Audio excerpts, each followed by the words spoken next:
All right. Okay, thanks a lot to Gaurav and Sahil and others who organized this and for having me over. Very thrilled, especially for the unfamiliar faces. Um, so, so my name is Nirmal Raj. I'm a somewhat newly appointed faculty here at the Center for High Energy Physics. And I spend a large fraction of my time, my research time at least, thinking about what is known as dark matter. And I've been noticing over the years that my fellow researchers of dark matter, time to time, write papers on some way or the other in which dark matter can kill us individually or as a species. Okay, so, and I've been collecting these mechanisms, completely viable mechanisms, but very unlikely as we will see. And I thought I'll share these things with you because I thought that will be fun. Okay. Okay, so you can hear me at the back, right? Okay, very good. Okay. So here's sort of a map of the talk. So first, we're going to see what we mean by dark matter, and more pressingly, how do we really know that dark matter is really there in the universe? How can we be so sure? And then we're going to see how to visualize where this dark matter is, how to think about this dark matter, and hopefully clear some misconceptions about it. Okay? And then we'll get to the juicy part where, having learned what dark matter is and where the dark matter is in the universe, we can now try to use the unknown bits of dark matter and see how dark matter could actually harm Earth. Again, very unlikely. Don't take any of this very seriously, but take it a little seriously. Okay? How could dark matter harm us? What are the ways out there in the literature? Okay? Speculatively speaking, there are many ways in which dark matter could harm us because there's so much unknown about dark matter. But I'm going to select ideas from peer-reviewed papers out in the literature. Okay, for this one. Okay, so if you were to stop me on the road and ask me, describe dark matter in 3 or 4 words, these are the words I would pick. Okay, first of all, I would say it's dark. We'll see exactly what that means. I would use the word ubiquitous. Dark matter is everywhere. And we'll see again what that means. I'll say there's a lot of dark matter, so it's plentiful. And of course, the linchpin, which is that dark matter, is mysterious. We really have no idea what it is. Okay? Let's see one by one what exactly I mean by these words. When I say dark, I mean that dark matter, whatever it is something that's out there that is unfriendly to photons. Okay? What does it mean? As far as we can tell, it has very feeble interactions with photons. So it is, you could say, it is non-luminous, it doesn't emit light, it doesn't absorb or reflect light. Okay, it's just too faint to see. Does it have zero interactions with photons? We have no idea. But it has very feeble interactions, so feeble that we might as well say zero. Okay. And what do we mean by ubiquitous? We see dark matter's effects on other matter on all scales in the universe, all distance scales that are larger than around 100 parsecs, okay, a few hundred light years.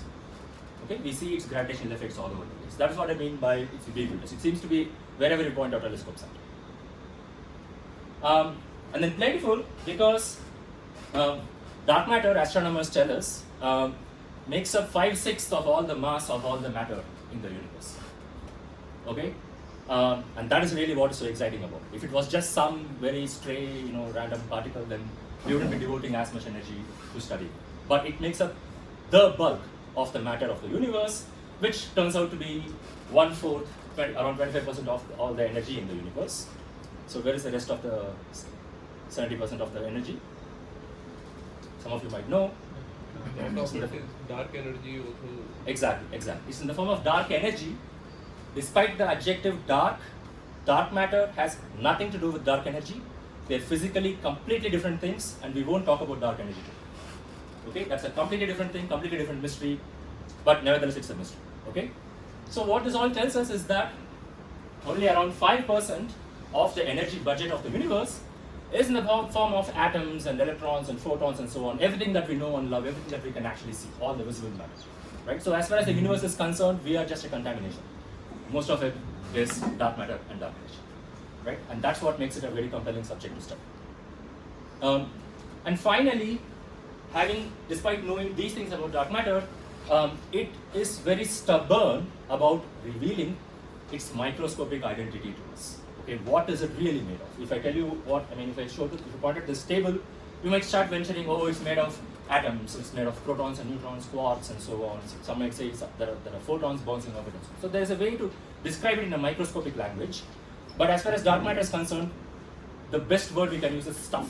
There's some stuff out there, but what is it made of? We have no idea. Okay. In fact, it's the opposite one. We have too many ideas. We don't know which of the ideas is correct. Okay. All right.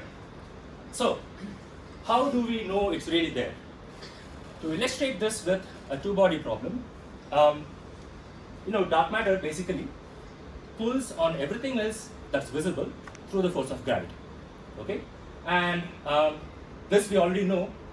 If the presence of some unseen mass can be inferred by measuring the velocities and positions of some other test mass that's in gravitational field, right? And this is exactly how we discovered the existence. We discovered the presence of black holes, and in fact, this is exactly how we weigh the sun also, right? So it's the same idea, but in in higher order. Okay, so the acknowledged pioneer of the field of dark matter is this guy, Fritz Zwicky, Swiss astronomer in Caltech, who in the 1930s looked up at a galaxy cluster. A galaxy cluster is literally a cluster of galaxies. Okay, called the Coma cluster. And what he did was he took all the light, the magnitude of light coming from the Coma cluster, and there's a way to convert light to mass. Okay, roughly one solar luminosity corresponds to one solar mass. So he converted light to mass, and also using Doppler shifts, he measured the speeds of the galaxies within the galaxy cluster. Okay, and then he applied the Virial theorem to check if these two disparate measurements tallied with each other. Okay, what does the Virial theorem tell you?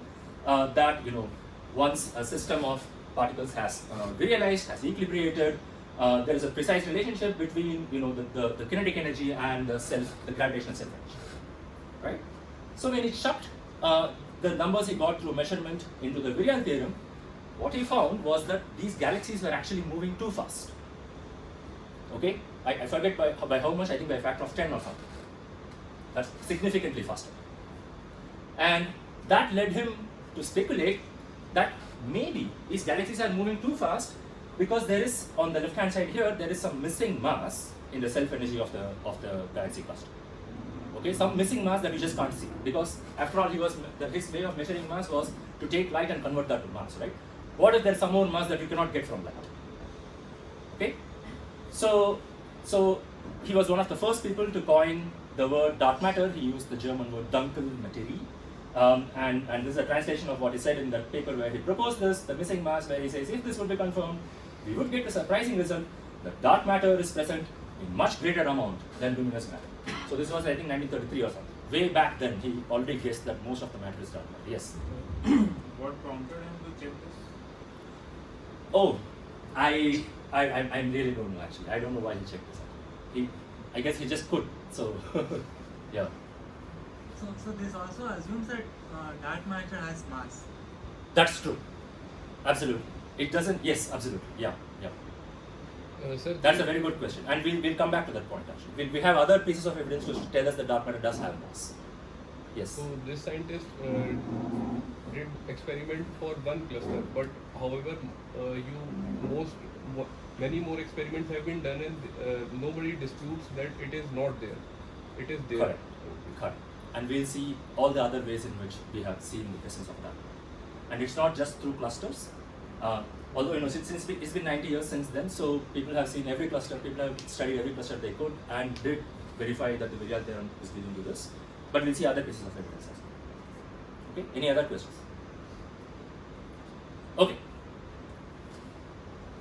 Okay, so the thing is, Fritz Zwicky was such a character that nobody really took him seriously back then. Does anyone know what else he proposed that people didn't take seriously back then? What else did he come up with? What other ideas? not transients as such, but one particular transient.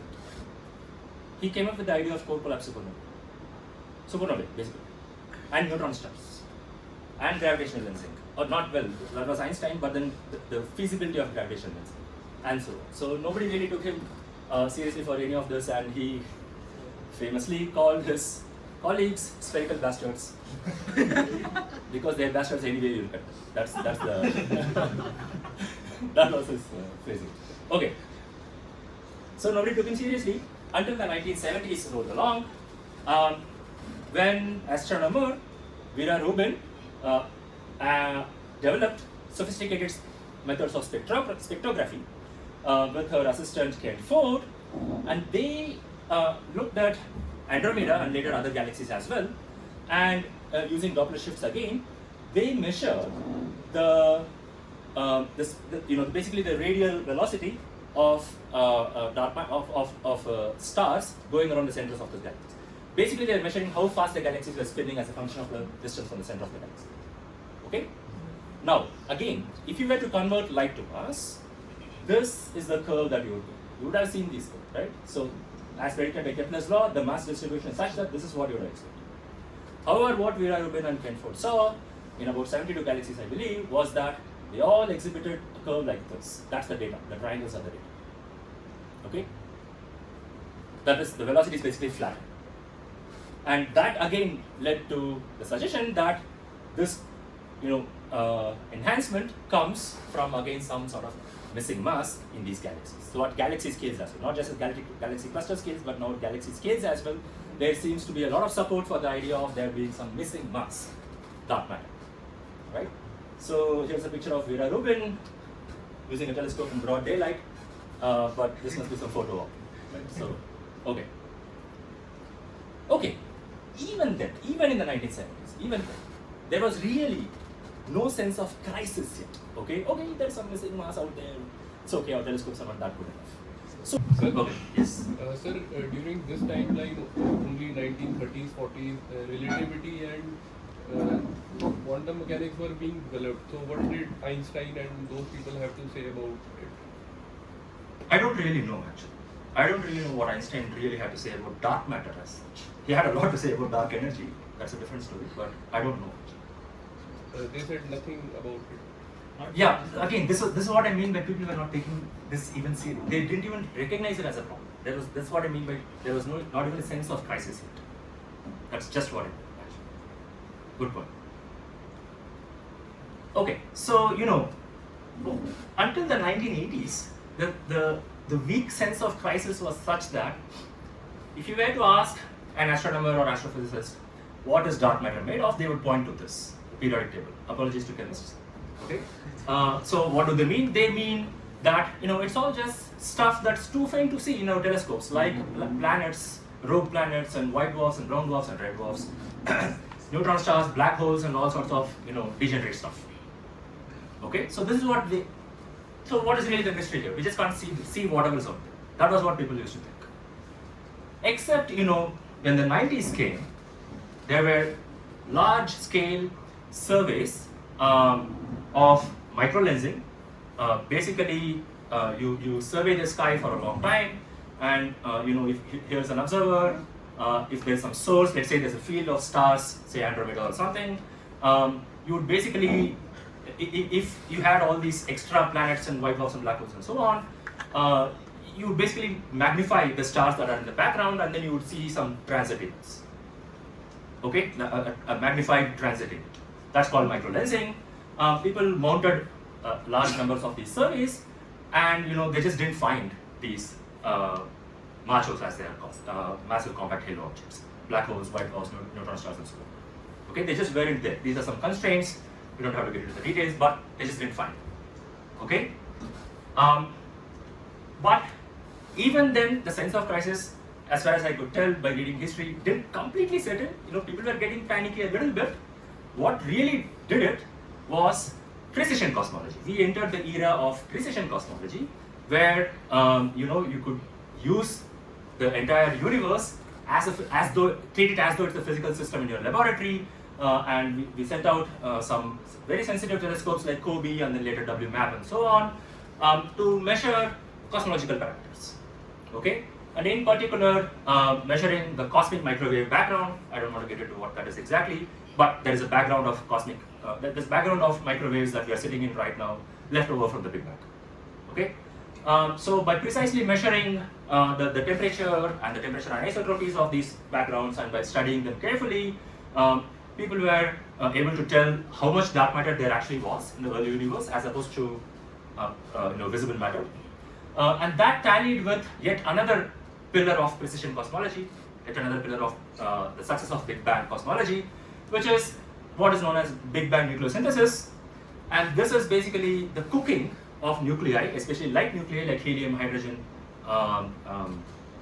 deuterium, and so on, in the early universe, which follows a very precise recipe according to the ingredients that you put in, how much photons are there, how much baryons are there, and so on.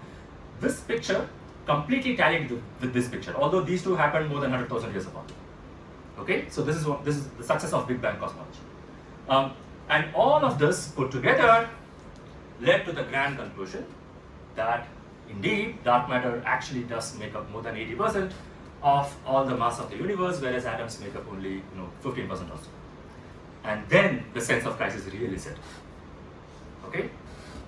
And to make matters worse or better, if you're a researcher, even more evidence for dark matter started getting amassed.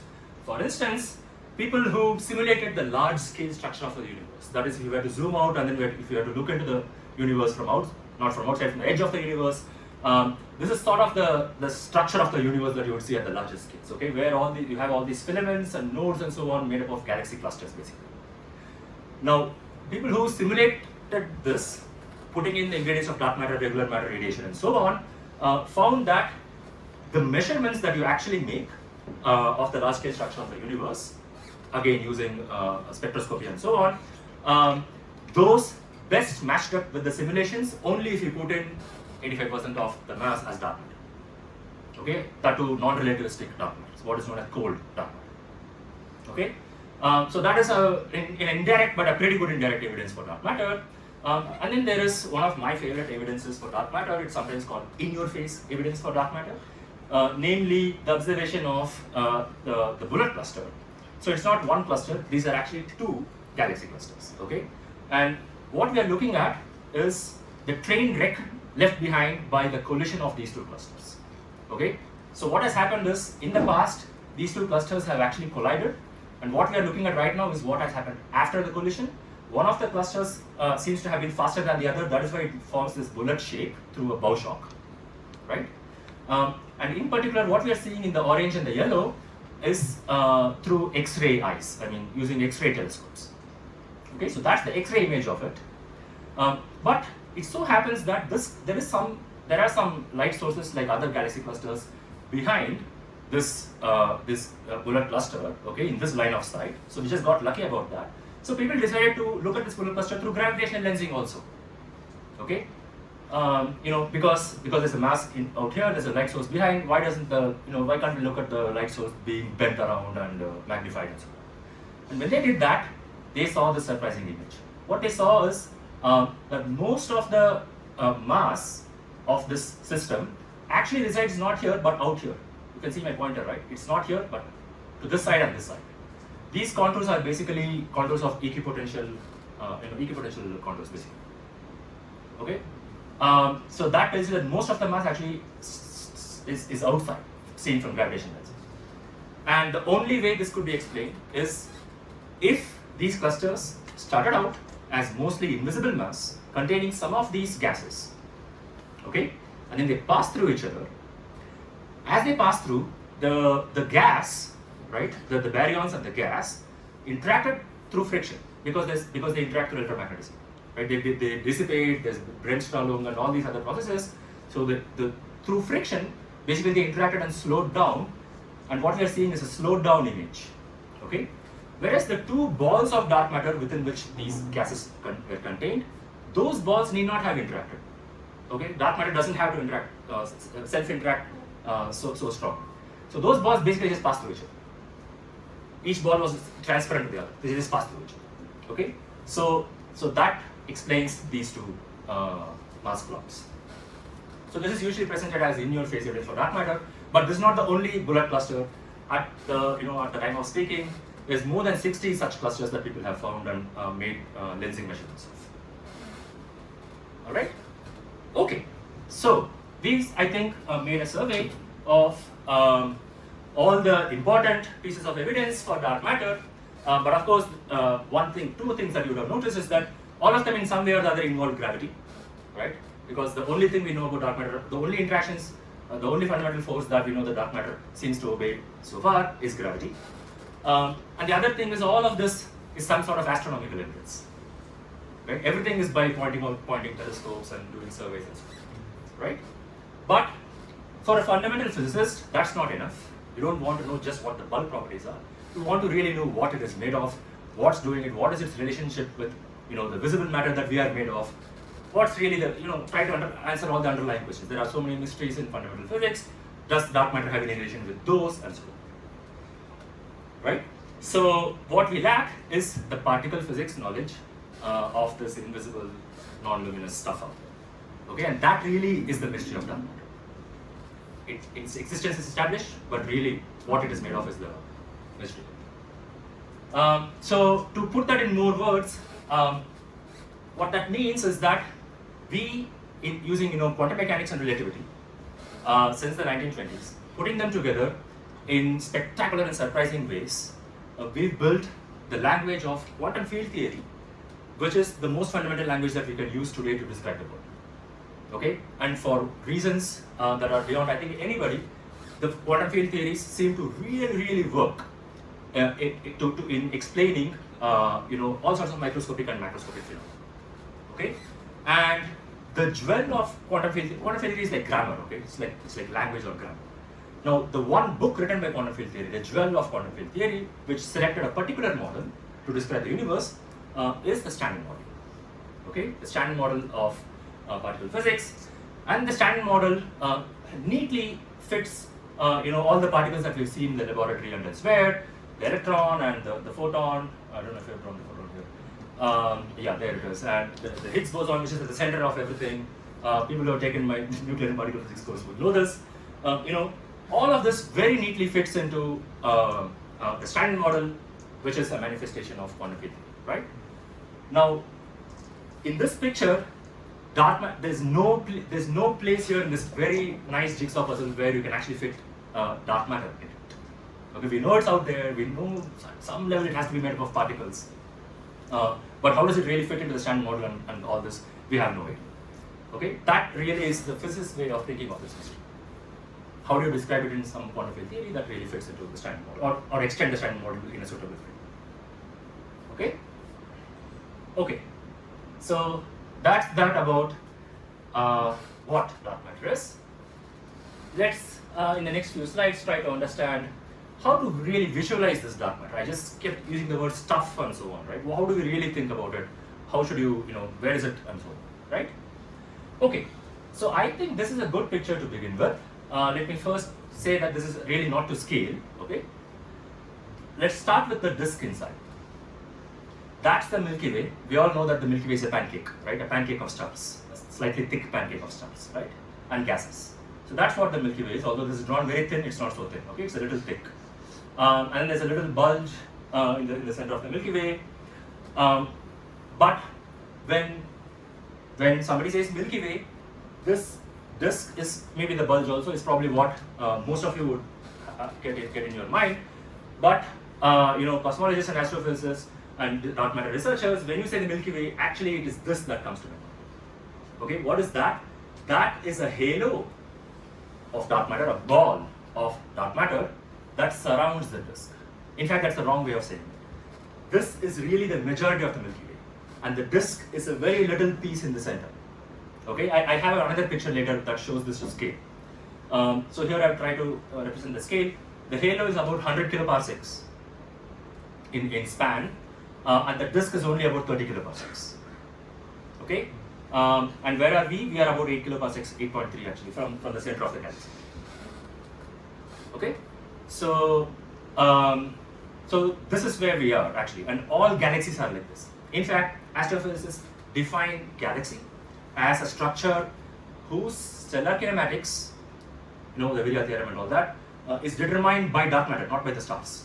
Actually, it's the dark matter's mass that determines the speed of the stars to the greatest extent. Okay, that's what is defined as a galaxy. If not, it's called a cluster. Okay, so in our galaxy, 90% of the mass is actually dark matter. So that's the Milky Way. Okay, it's not a really Milky Way, right? It's a darky way, transparent. Right? Okay. So now one thing we do know is that near the neighborhood of the sun, in this little pale yellow dot, if you want to call it, so we can infer what is the dark matter density and speed just around this little bit. Okay, by just around I mean about a kiloparsec around this around the solar system. How do we do that? We look at the motion of stars around near the sun, especially in the transverse direction and so on, and then you solve some boson equations and so on, and to some very good degree you can fit what the speed and density of the missing matter is around the sun, and it turns out that around the sun the dark matter seems to be moving at about 300 kilometers per second, which is around 1,000th the speed of light. Okay, does anyone know how fast the sun moves around the center of the galaxy?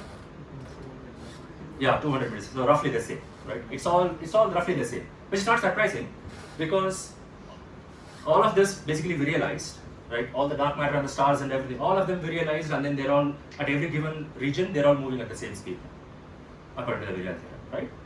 Okay, and the density, the fit to the density comes out to around 0.3 GeV per centimeter cube. If you're not familiar with what a GeV is, that's the units that we particle physicists use to describe mass, momentum, energy, and everything. Okay. But in this case, it's mass, and what that translates to is it's about 2 protons mass in a teaspoon. Okay, so that's very dilute, right?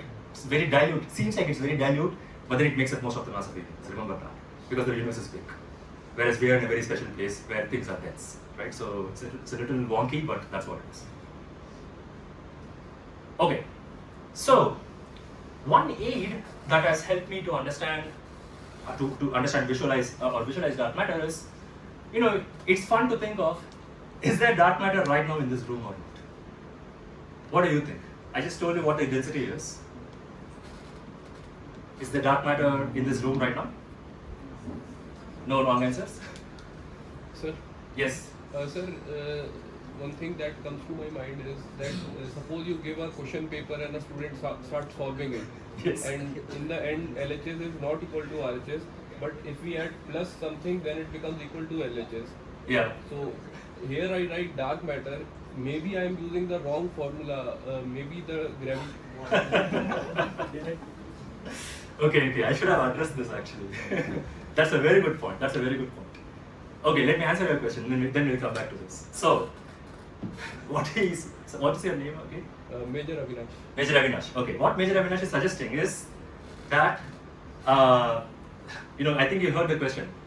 If I have, if something is missing on the one side, and then I just have to add a constant to it, and then I equate it. But what if the equation itself has to be modified? That's the question, right? So what Major Avinash is getting to is, maybe there's no missing mass. Maybe you just have to modify the law of gravity. And maybe the formula works because we are maybe it's a good approximation of a larger formula which is correct, and it works for day-to-day life. Very good. And even yeah, very good. So this idea that maybe in the scales that we do make measurements in, the formula, the general formula works, and boils down to the formula that we've been using, like F equals GMM by R squared and so on, or Einstein's field equations and so on. But then maybe if you apply it to larger scales or to relevant scales, the equation just completely changes. Again, it's the law of modified gravity, or modifying the Newtonian dynamics themselves. Okay, so people have pursued this also. Ever since the 70s, I think 70s or 80s, people have been pursuing the idea of modifying Newtonian dynamics itself or gravity itself, as opposed to supplying this missing mass. And to be fair, that idea actually had its day. It really was a very good contender for explaining what you might just call gravitational anomalies. For instance, a curve like this, right? What if at higher radii, where the centripetal acceleration is small, maybe just modify. It's no longer f equals ma. It's maybe f equals m times some function of a that reproduces this. And then that only works for some a smaller than some cutoff, and then we happen to be living above that cutoff, so we are fine. F is equal to ma square. So people have pursued these ideas. The only problem is, as we kept amassing all these different pieces of evidence, right? That idea of modified Newtonian dynamics and modified gravity had a hard time explaining every single thing, especially the cosmic microwave background temperature fluctuations, power spectrum. Okay, and this is exactly the reason why I call this in-your-face evidence for dark matter. Something like modified gravity or modified dynamics should work universally for everything here, whereas only dark matter could explain why some mass has gone outside and some is staying inside. So these ideas have a hard time explaining every piece of evidence. Okay, but I still think there is a little bit of door still open for it, and we'll see how. Okay, at really small scales, there may be something going on there which is slightly concerning, but by and large, nobody really believes that MOND is the answer to everything. MOND meaning modified Newtonian dynamics. Okay? Okay, that's a good question. Okay, so where was I? I was here, right? Yes. Ariman, you had some guess. It could be. It just depends on what you consider as dark matter. Oh, okay. I mean, Can you give me two considerations? if it's depends on the mass range that we're choosing for dark matter. Okay. Yeah. Good. Yeah, you. That's exactly the answer. Yes. But did anyone else catch that? Okay. So I'll tell you what it means. Okay.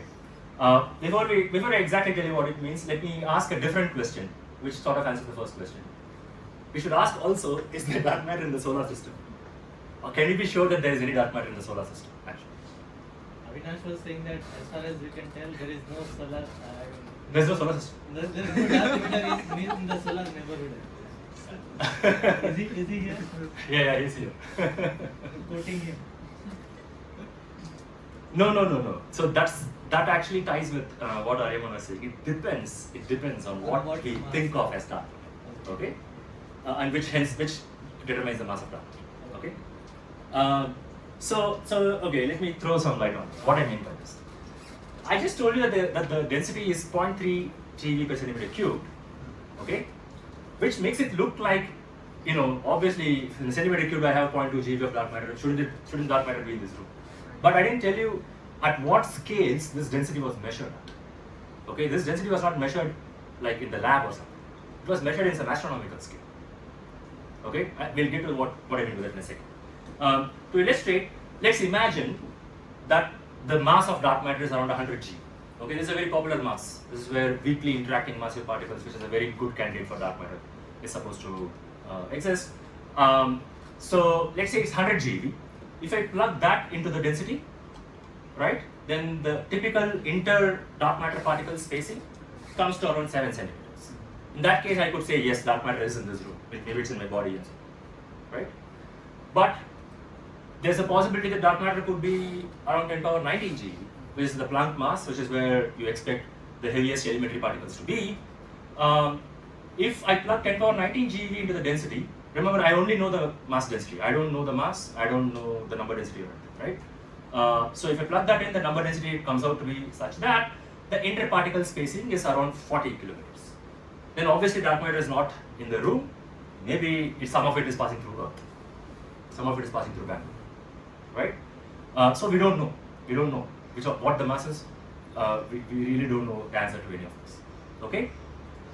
So to summarize, depending on exactly what the mass is, it could be in the room, or if dark matter is really light, there could be trillions of dark matter particles on my fingernail. Possible, right? But we have no idea. All we know is it has mass. Okay. Yes. So why can't we do something like the way we handled electrons being modeled as a cloud with probability or density? Can't we not model them as Yeah, you can. I mean, you should. But what do you mean by model it though? when we talk about electrons, we don't have a notion of an exact position of where we can look at electrons. It depends on the problem, right? If you are doing something like a double slit experiment, there you cannot. But then if I want to study electricity, then I don't have to think of the electron wave motion. I can think of it as a particle. It depends on what scale I'm talking about, right? So indeed, this brings me to something I didn't mention. I'll probably show a slide. If dark matter is very light, okay, I showed 100 GeV, right? Suppose dark matter is 10 power minus 10 electron volts. Then if I plug it in here, right? I'm not able to do the math very quickly. Okay, I probably can. So in a centimeter cube, I said 10 power minus 10 electron volts, right? That's around 10 power 20 or 10 power 19, 10 power 18 dark matter particles in a centimeter cube, right? So at that point, I might as well start treating the dark matter not like a particle but as a wave actually. And the way people try to catch that kind of dark matter is to construct not detectors but antennae. Because they now you have to imagine dark matter as a wave. Now I'm looking for some dark matter wave signal like electromagnetic signals. Then I construct some sort of antenna, cavity resonator, and so on, and that's how we did it. So you have to imagine what it is first, and then set up the experiment. So yes, all sorts of possibilities are open. Absolutely. Sir? Yes. One more YouTube video I saw just out of curiosity. He was explaining, sir, maybe there are more than 3 dimensions, and this because we can feel only gravity. Yeah. So maybe the matter is there in some other dimension, and we are able to feel gravity because it is, but we are not able to see or observe any other physical property. Okay, this is conflating 2 or 3 ideas here. So as far as dark matter is concerned, you don't really need extra dimensions and so on. Okay, it's not really something so exotic. All it is just think of it as some other particle or object that just doesn't interact with light. It's possible. We already see this in the Standard Model. For example, neutrons don't really have much interactions with light. Right? Neutrinos don't have much interaction with light. If I were to have a ball of neutrons and somehow make them not decay, that would look like dark matter. So it's not that exotic. I don't really need to invoke these things. Having said that, there are models out there. As I was saying, the problem is not that we have no idea. The problem is that we have too many ideas to test. One of the too many ideas is that maybe there are extra dimensions, and then it turns out that in theories like this, if you have extra dimensions, they manifest themselves as a tower of particles in our 3-dimensional world, and then that tower of particles could be dark matter. Things like that could happen.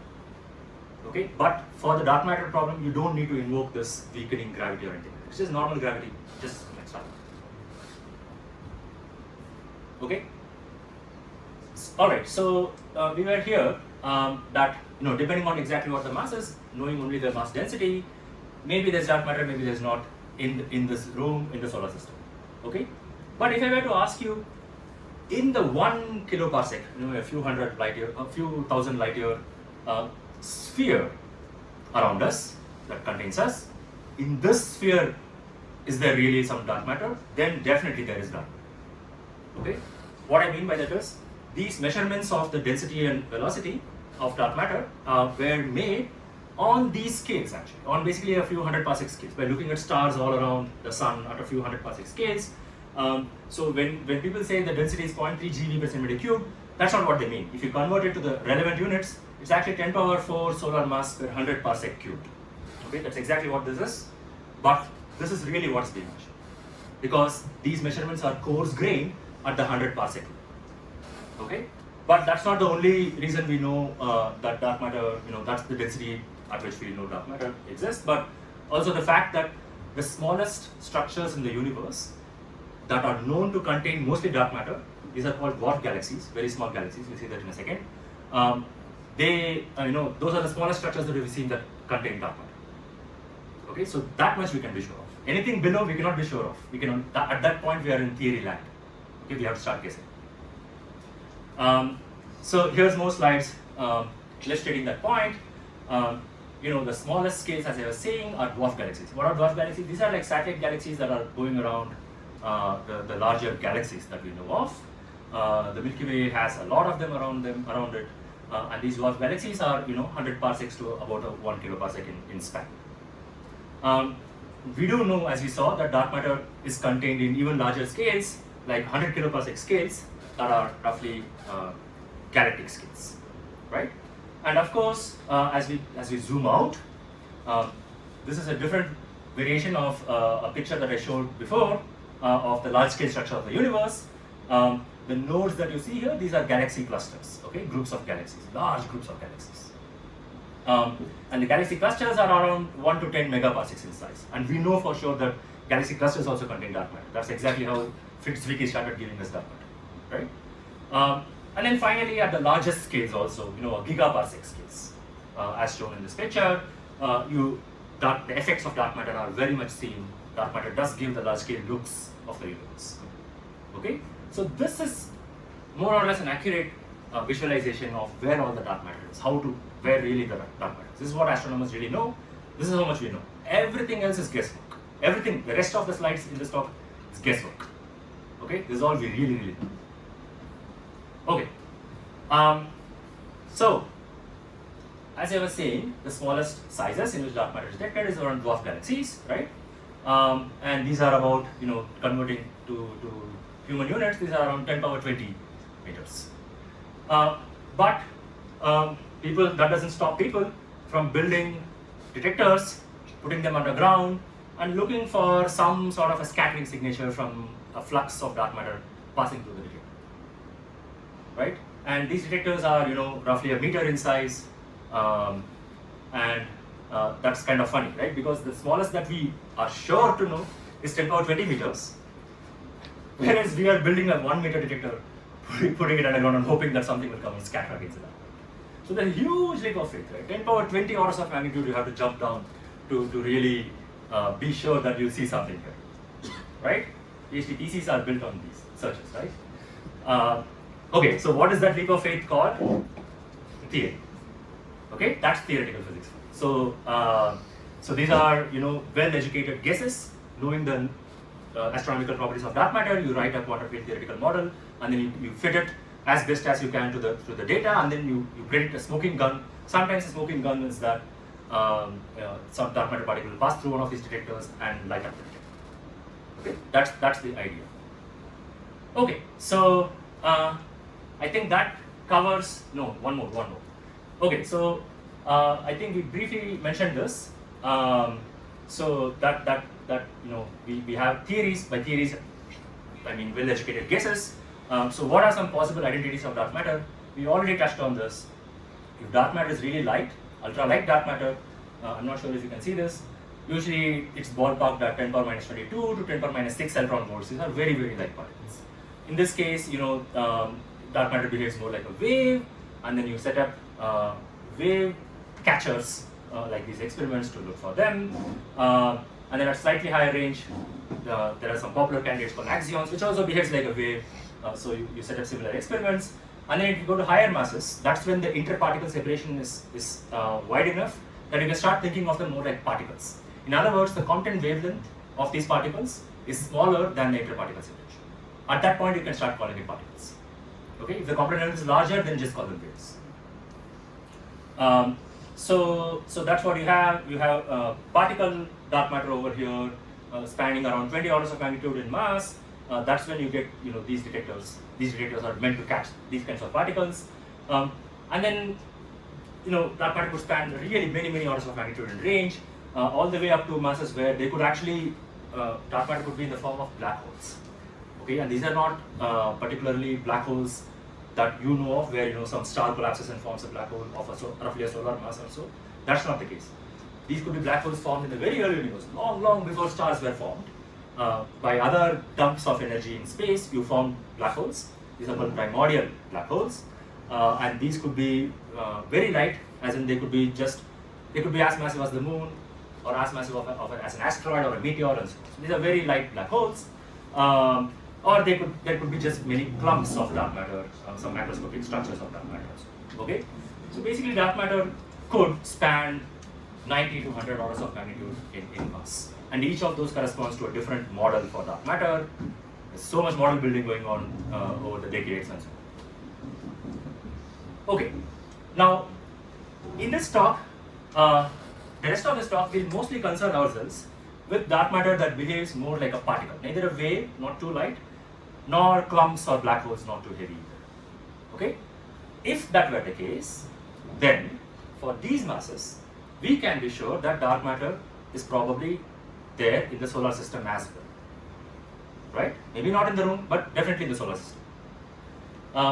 In that case, since everything is moving in the galaxy, and since in particular the sun has picked a certain direction to move in, and the dark matter is thought to be more or less isotropic because it's a ball of very nice stuff, right? So it's more or less isotropic, where the sun is moving in a particular direction, and the Earth is moving in yet another particular direction around the sun, going around and coming back, right? Because of all this very peculiar motion, in a sense there is a wind of dark matter that's, from the point of view of the Earth, there is a wind of dark matter particles that's passing through the Earth. There would be a wind even if the sun and the Earth were not moving with respect to the center of the galaxy. There would still be an isotropic wind, but here in particular you have a particular wind that modulates, whose flux modulates with time because of these motions, right? Okay, so we'll make use of this idea to power the rest of the talk. Okay, so here's what you came here for. Okay, with this picture in mind, let's see how dark matter can kill us. Okay, so the wind or the dark matter particle wind, in a very particular scenario, can just give all of us cancer, not just us, the entire biosphere, plants, animals, everything, and just wipe us out, in very quick time. So in what scenario does this work? So these people, Katie Fries and Chris Savage, first investigated this for the regular wind, the picture that I just showed.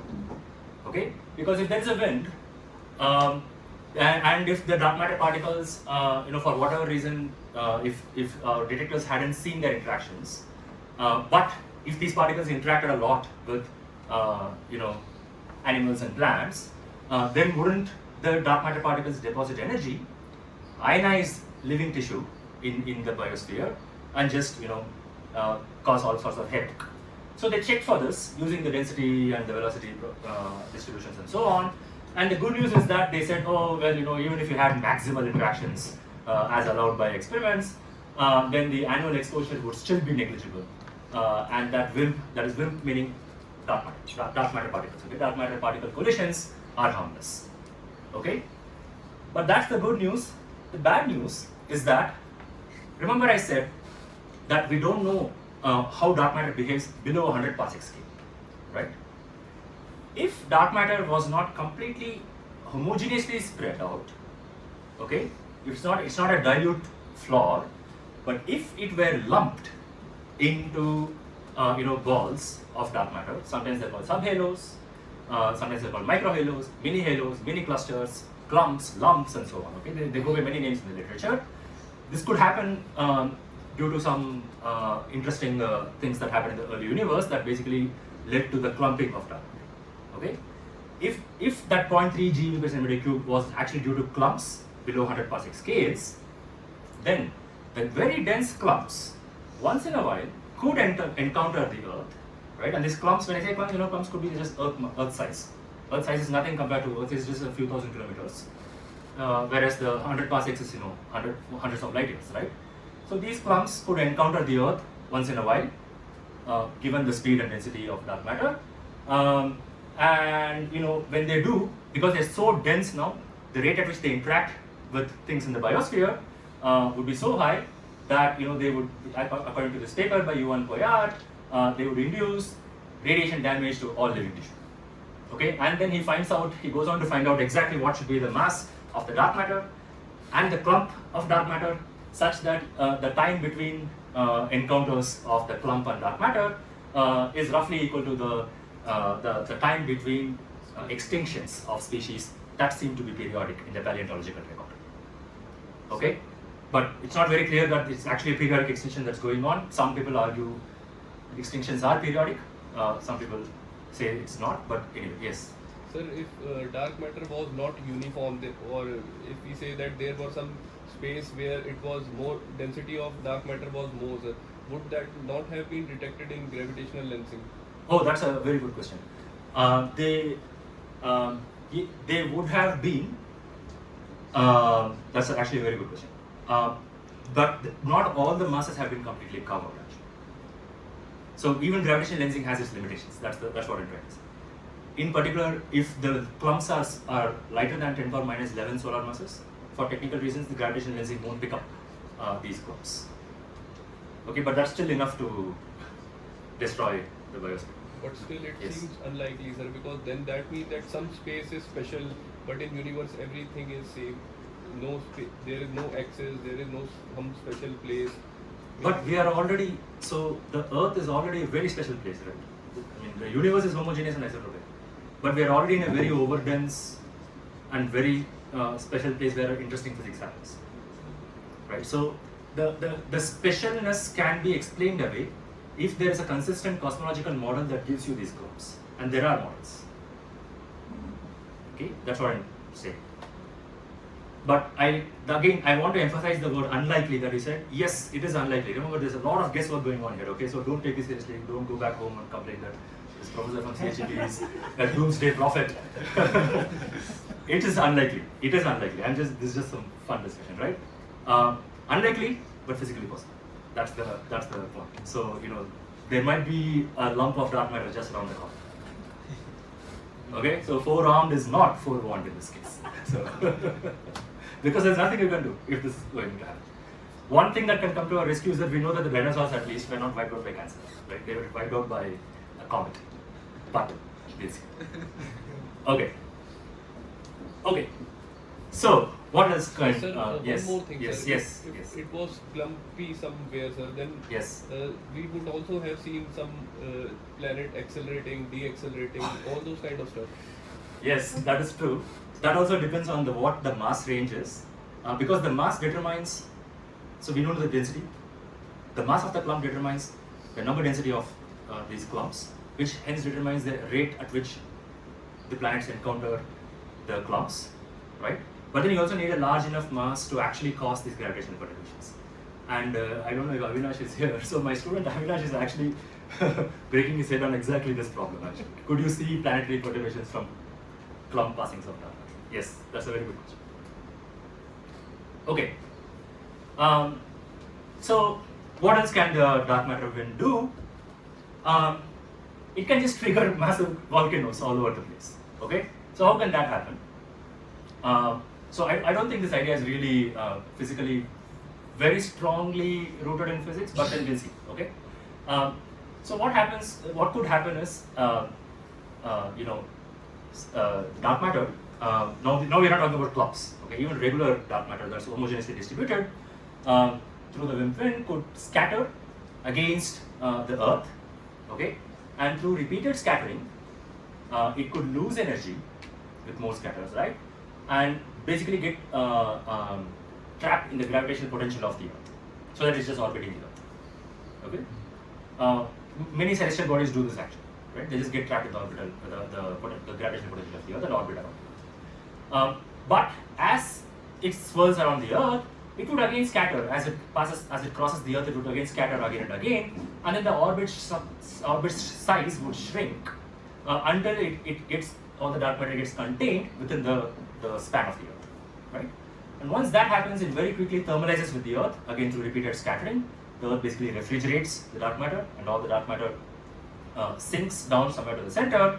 And if dark matter were to self-annihilate, that is, if two dark matter particles were to find each other and annihilate, and this happens to an ensemble of dark matter particles in the center of the Earth, and if the annihilation products happen to be Standard Model particles, like electrons and photons and so on, then the annihilation would basically dump energy into the Earth, right?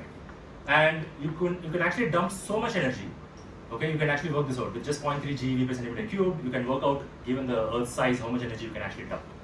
You can dump so much energy that through dissipative processes, you can basically agitate the mantle of the Earth and just trigger large-scale volcanoes all over the place.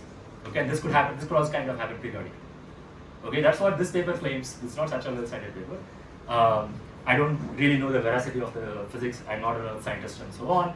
But it was fun to read They very enthusiastically say that eventually this will lead to the depletion of the ozone layer, global temperature changes, acid rain, and a decrease in surface ocean alkalinity. Sir, more likely, Yeah. it is.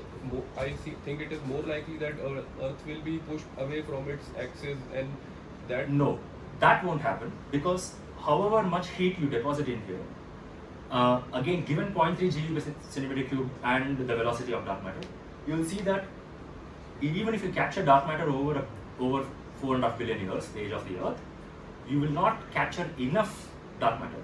You will capture very little mass of dark matter to actually push anything. Like for example, here that X represents dark matter. Yes, X is a little dark matter particle. So maybe Earth is attracted. But that X is not to scale. That's what I'm saying. That X is tiny. There are many such particles that get captured. This is not clumps. That's what I'm saying. This is not clumps. This is just regular particle dark matter that's getting captured. Okay.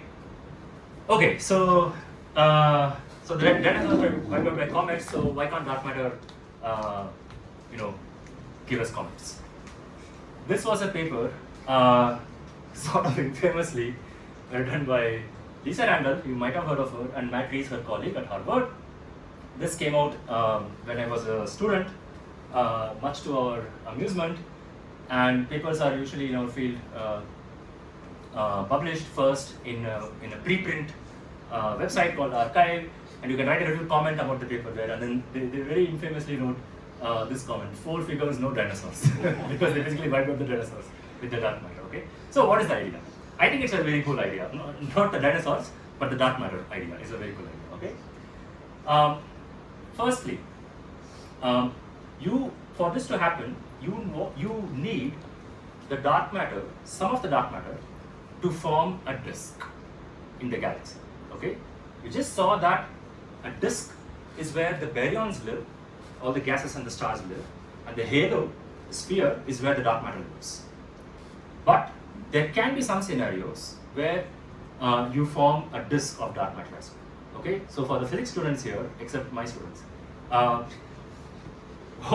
so why does dark matter form a sphere and the baryons, why do they form a pancake?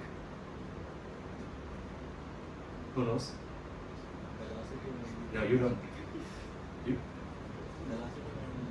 Velocity? Yeah, but even in the disk, everything is moving at 300, swirling around 300, and the dark matter is also moving at around 300. Because that's because of this virialization. But why is it that the visible matter forms a very special shape, right? Left to itself, things would just form spheres, right? Planets, stars, everything. Who will form this? For a given momentum, the disk is the most stable. Is it? But then why does the dark matter form a disk? No, it's actually the sphere is the most stable. There is no. Yes, that's why everything forms spheres. That's why we're not on flat Earth. Right? There is no angular momentum transfer in dark matter. There is only angular momentum transfer in dark matter. What do you mean angular momentum transfer? Probably magnetic interactions are only in matter. Okay. No, that's not the answer. Although it has to do with angular momentum, there is no angular momentum transfer. There is no angular momentum transfer because you have to think of the magnetic fields and the visible matter together as one system, and hence there is no external torque. The angular momentum is conserved for that system, and we are talking about that system. Okay, I'll just tell the answer. So, first, I have to tell you something, that everything did start out as a sphere. Okay, that's the lowest energy configuration things could start out as. Started out as a sphere of all these gases and the dark matter.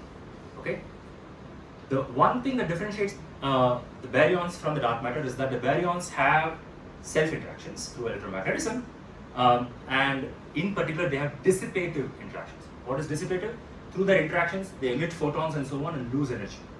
So they dissipate, right? So the baryons are losing energy through their self-interactions, and so the baryons, the baryon ball tends to shrink. Okay, but it doesn't just shrink to a ball. Why? Although they lose energy, they don't lose angular momentum. They lose energy by emitting photons, but that doesn't mean they lose angular momentum. Okay, the angular momentum is conserved. And so, what is angular momentum? I omega, right? Moment of inertia times the rotational velocity.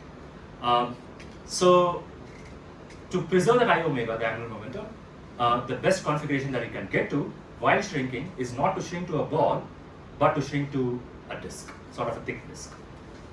Okay, that's how you still maintain the I omega while also losing energy. That's what it is. Whereas dark matter, as far as we can tell, has no such dissipative self interactions to a very good degree, and so it just remains a ball. Okay, like a star remains a ball. Right? That's the idea. Okay, however, there is still room for a little bit of dark matter, around 5% I think, of dark matter, to still have some sort of self-interactions in the dark world. There could be some dark electromagnetism and dark photons being emitted by dark dissipation, right? So nothing really prevents you. We are in theory land anyway.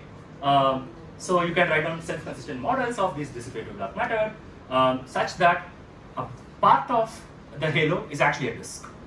Okay, just that part which is dissipative forms a disk. That's what this picture shows.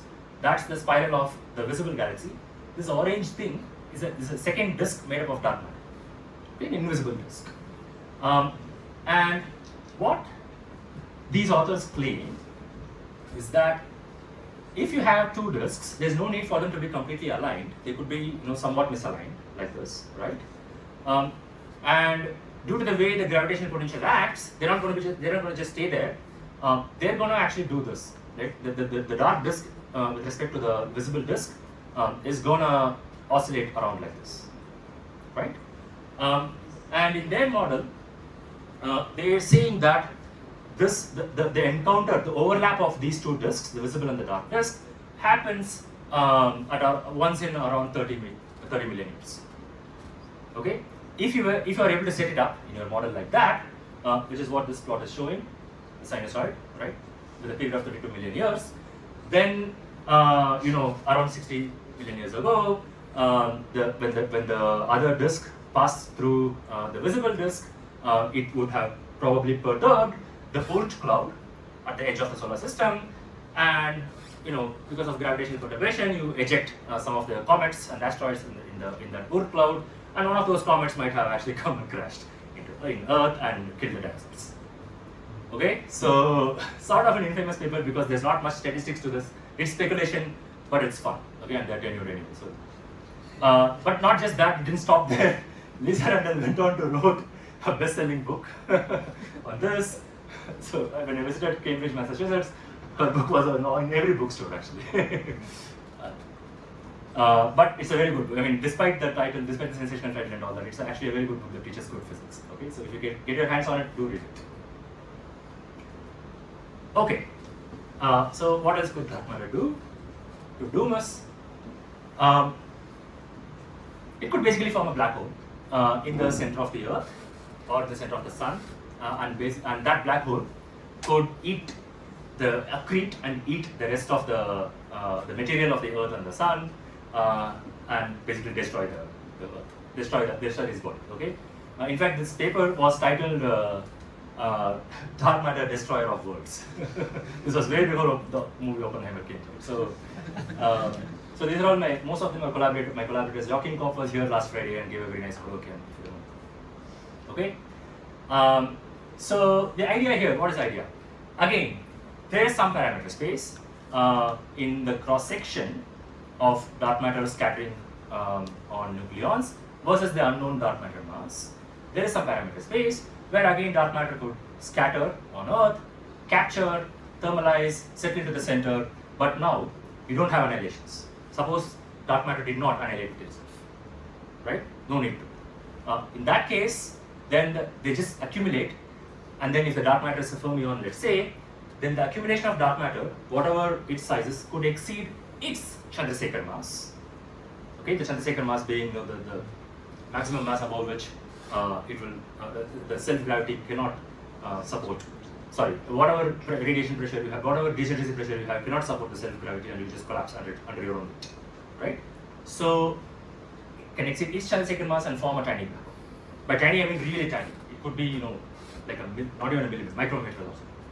Okay, form a very tiny black hole, but that black hole is enough to seed the accretion of what's in the center of the Earth, iron, I think, right? So it will see the accretion of iron into the black hole, and black hole grows and grows. The faster it grows, the faster it accretes, and so on. And within no time, the entire Earth is here. And these people actually set serious limits on the dark matter nucleon cross section versus dark matter mass here in this blue region where it says Earth destroyed. Okay, the fact that we are still here and I'm giving this talk tells you that dark matter, if it does not annihilate, cannot be between 10 power 8 and 10 power 10 solar mass GeV, and cannot have cross sections between 10 power minus 32 and 10 power minus 20-ish centimeters square. Okay, that's the limit that they got from the constraint that they exist. Okay. Similarly, in this much larger parameter space, larger because the sun is larger, they are able to, by looking at how the sun cannot be destroyed, they set other constraints.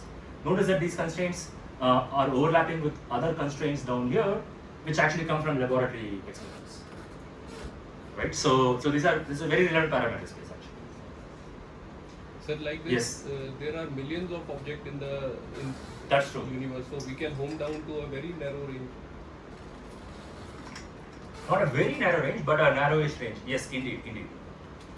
But then how do you set the constraint? If dark matter actually destroyed some exoplanet and we didn't even see that exoplanet, then how would we? Unless we catch it in the act of destroying. Then we will not eliminate that range, but there are some ranges Where it can happen, yes. we are eliminating the ranges. So we are still able to see that star. That means that is not the range like that. That's right. Okay, I see what you mean. But there Yes. will be a lot of degeneracy. There will be a lot of, yes, exactly. You can gain some parameter space, but yes, absolutely. But yeah, it won't completely widen the constraints too much. 100%, yes. Okay. All right. So what else can you do? So now you have to imagine that the dark matter is actually, literally, now we're looking at cross sections around 10 power minus 6 to 10 power minus 2, 10 power 0 and all that, right? We're literally thinking of somewhat macroscopic dark matter. Okay, these are not so tiny that you need a collider or something to look at. You just need a microscope. Or you don't even need a microscope. 10 power minus 3, 10 power minus 6 centimeters squared is a millimeter in size. So you cannot see, but if you were to see dark matter, if dark matter were visible, you would be able to see them. Okay, they are actually somewhat macroscopic. Think of them like large dust grains. Okay, that's completely possible, right? Because there's no real constraint on the size of that.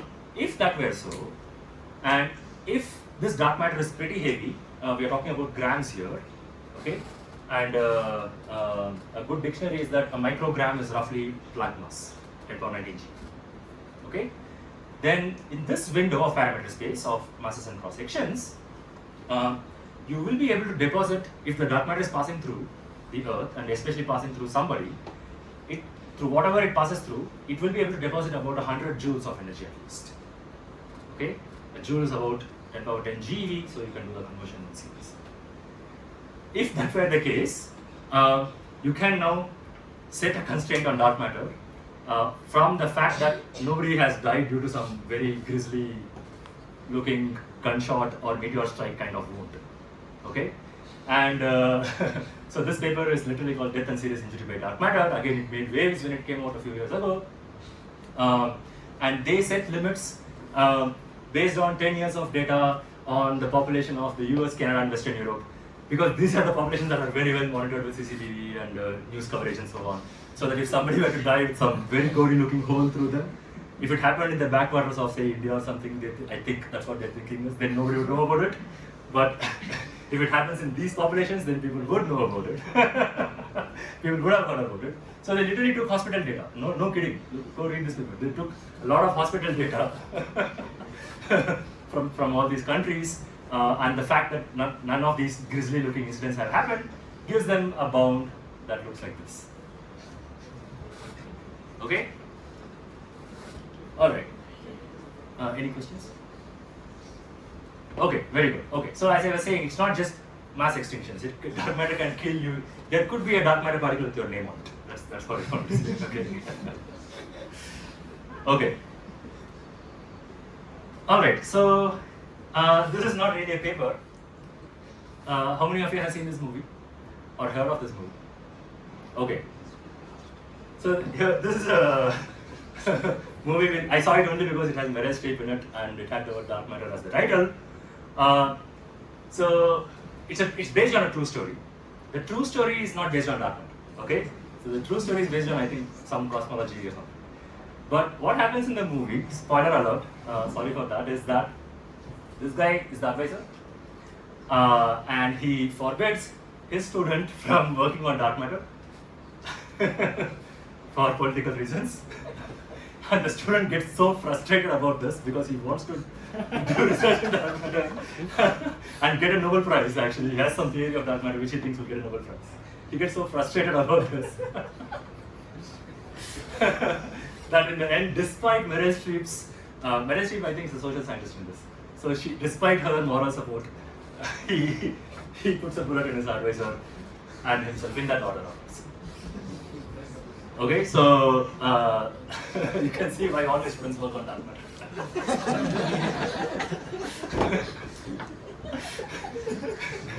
Anything you want. Okay, so since I've been conveying grim news for the last few minutes, I thought I'll end on a high note. Dark matter doesn't always take away life. Sometimes dark matter can also give life. And what I mean by that is this paper by Dan Huber and Jason Steffen. Again, the idea is that, maybe in some faraway planet, this could be a rogue planet. A rogue planet is a planet that is ejected by its parent star and it doesn't belong to any stellar system. It's just floating around. And there are supposed to be many, many, many rogue planets. And we've already discovered some in exoplanet surveys and so on, right? It could be a rogue planet, or it could just be some rocky planet that's on a very remote orbit of a star, so far away, farther than Pluto, planet X or something, right? That just doesn't get any warmth from its own sun. In that case, this process that I was talking about, where dark matter could scatter and thermalize and then settle in the center, Dan Huber and his collaborator found that there is some parameter space where if annihilations were to happen in the center of that planet, then the heat flow from the dark matter annihilations could be the dominant energy source. It's something like geothermal energy, except it's supplied by dark matter. Okay, so there is at least one physically possible mechanism, however unlikely it is, to keep a cold and desolate planet warm via dark matter. So this could be one of the uses of finding what is dark matter. Correct. Yeah, that's a good point. Yeah. What really is the use of finding dark matter? This could be one, but we don't know how to really harness it. But maybe we can. Yeah, you can talk to Christopher Nolan. Maybe we can go to the right planet, settle on it, where the dark matter density is high. Awesome. Yes. Okay. So this is what I wanted to end on a slightly serious note. That I really haven't had the time to cover what's really going on in dark matter research, but believe me, there is a spate of ideas all over the place. People are trying very hard, very heroically, to get a handle on what really this dark matter is. People are coming up with various ways to look for black hole dark matter, macroscopic dark matter, particle-like dark matter, wave-like dark matter, and so on. There are hundreds, if not thousands, of experiments all over the planet looking for all these kinds of dark matter, and a lot of theorists, hundreds of theorists coming up with ways to bring our ideas close to experiment and so on. So I've always been hopeful that in the near future dark matter will remain non-luminous and ubiquitous and plentiful, but hopefully not so mysterious, and that we'll find something or the other about dark matter, and maybe the friends of dark matter. Dark matter may not be just one particle. There could be a whole other sector of particles, just like in the Standard Model we have a sector of particles, and learn something fun and surprising about the universe that we live in. Okay, thanks a lot again.